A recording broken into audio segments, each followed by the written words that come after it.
Haircuts for Keith Whitted will never be the same. The one thing missing is his dad. We used to get our haircuts together and we used to play basketball. Keith Whitted Sr. was a family man, an entrepreneur, focused on his children and very close to his only son, Keith. I remember my dad telling me he loved me and he gave me a big hug when he dropped me off at school. Which he did every day. But everything changed 4 years ago when Keith's dad was shot and killed during a robbery in the backyard of his own home. They took his money, they took his jewelry. It was senseless. We was all at the hospital and they told us that he was no longer with us anymore. It's a crushing loss for a wife, 5 children, and then 5-year-old Keith didn't know how to deal with it. He had a lot of things built deep down inside of him and he didn't know how to control it. I got the idea because he was so angry and I wanted him to direct his anger to something positive. The idea was a book through a box of chocolates. Keith's grandmother suggested that he write and draw what he was feeling. She bought him chocolates and told him to eat one when he thought of his dad and write down his thoughts. And it worked. And so we started getting more and more, and I started seeing more and more of his writing. This kid is really expressing himself. So I said, I'm going to turn it into a book for him. True to her word, Keith's grandmother put all the writing together and with the help of an illustrator and editor, put together a book, Keith's Heart. A child can see things that we don't see. This book is through his eyes of what he experienced. Keith wrote about his father's death, his mother's struggle, and anger. And he wrote a particularly poignant letter to his father's killer. Dear Batman, I hate you. I love my daddy and he loved me so much.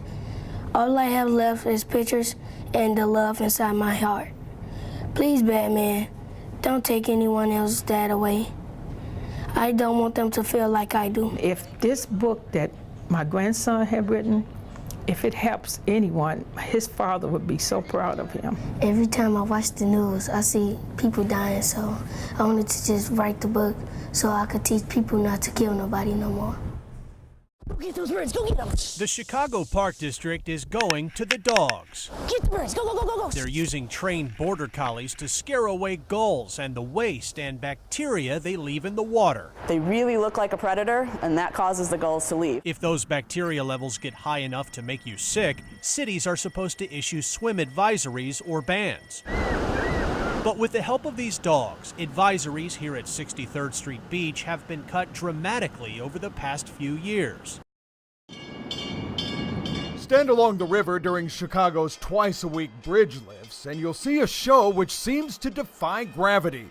Tons of steel lifted skyward, the same spans which carry thousands of cars, commuters, even L trains every day. It's a veritable bridge museum.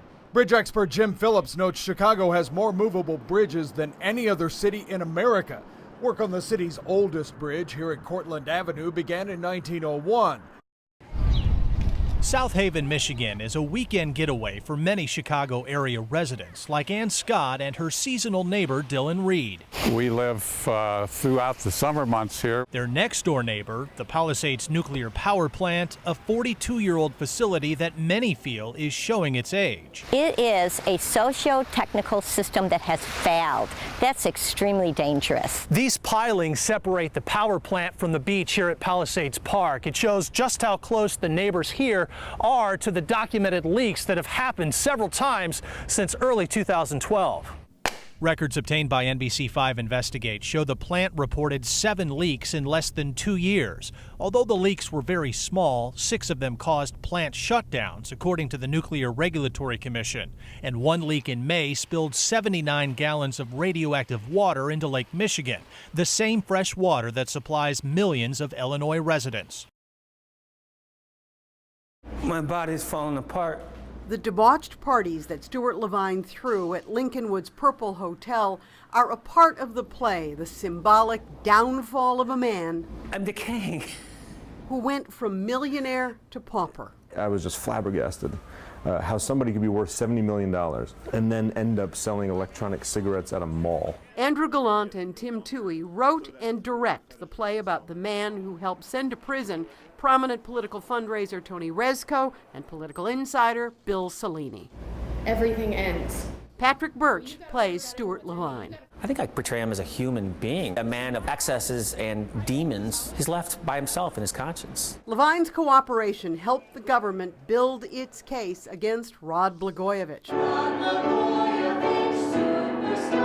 While the 2009 play of Rod Blagojevich Superstar was all about camp, this play is about the soul of a man and the heart of a city. The game was being played long before we showed up. James Munson plays Ed Verdoliak, one of Levine's closest friends, whom he secretly recorded and helped convict. This play is not about the bad stuff that people do. It's about, he says, what happens next. What are the consequences of that, and what are the moral dilemmas that people face when they're really caught? Which makes Levine in this play the anti-hero. To say he's just a villain or to say he's just a bad guy, it's far too simplistic. The two of you believe in redemption? We absolutely believe in redemption. There's more gray area in politics and in life than there is black and white. As the play shows, in Chicago politics, truth trumps fiction.